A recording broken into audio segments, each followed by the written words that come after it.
It seems the Hells Angels are targeting a couple of Manitoba businesses. It all started after a Winnipeg hotel popular with the motorcycling community banned gang colors and paraphernalia on their premises.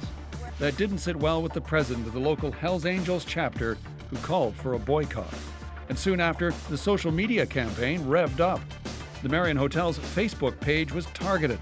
When the Marion Hotel took down its Facebook page, the bikers and their friends turned their attention to the Marion Street Eatery, which is a restaurant inside the hotel. Within hours, posting hundreds of bad reviews. While the gang is better known for violence, the Winnipeg Police Association says it's intimidation all the same. Many organizations, criminal organizations, rely on intimidation. That's their first step. And you'll never get out from underneath them if you knuckle. The owners of the hotel and restaurant aren't commenting. Neither are the Hells Angels themselves, highlighting the challenges for reporter Caroline Bargout, who conducted the investigation. And Caroline joins us now. Caroline, great story, but an unusual one. How did you first become aware of it? It was actually flagged by one of my colleagues in French. They sent an email basically saying that the Marion Street Eatery had taken down its Facebook page and had put up this post saying that they had a ton of negative messages in 24 hours, and so they apologized for it and took it down.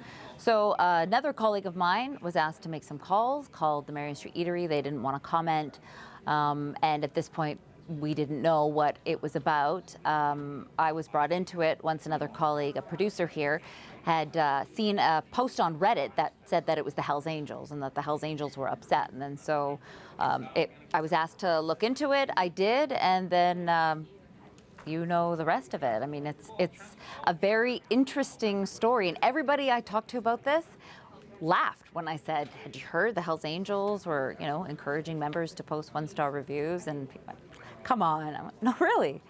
So yeah, it's an interesting one for sure. Can't say I've heard of this before. Still, though, the Hells Angels, an organization with a fearsome reputation, fair to say. What were some of the challenges you encountered telling the story? Wow. A lot of people wanted to talk about it. No one really wanted to talk about it on the record with their face, their name, their identity associated with it. Because like you say, the Hells Angels are known for violence. Even a police officer I spoke to didn't want to go on the record because he said, they just didn't want to piss off the Hells Angels so that they would, maybe potentially do something. The restaurant owner, the hotel owner, the manager at the motorcycle shop, none of them wanted to talk about this on the record.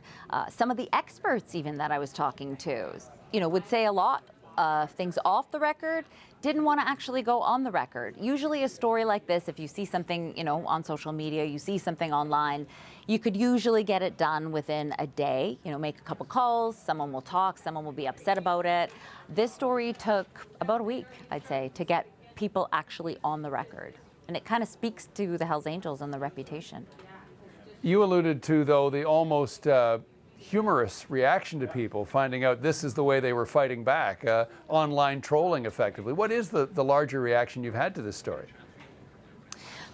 A lot of it has been people saying, "Oh, this is ridiculous, it's so petty." But then there's also been a lot of bikers who've, come back and said this is discrimination and we side with the Hells Angels. And so it's kind of created a bit of a back and forth. I can't say that I have seen this much reaction on Twitter and Facebook with other stories that I've worked on. And I've worked on a lot of, controversial stories, but nothing quite like this. In the online world, perhaps a new reality. Caroline, thanks for this. Thanks, John. Got a story tip for the investigators? Share it anonymously at securedrop.cbc.ca. You can also contact us through email. That's investigators@cbc.ca. Thanks for watching this week. I'm John Northcott. We are the Investigators.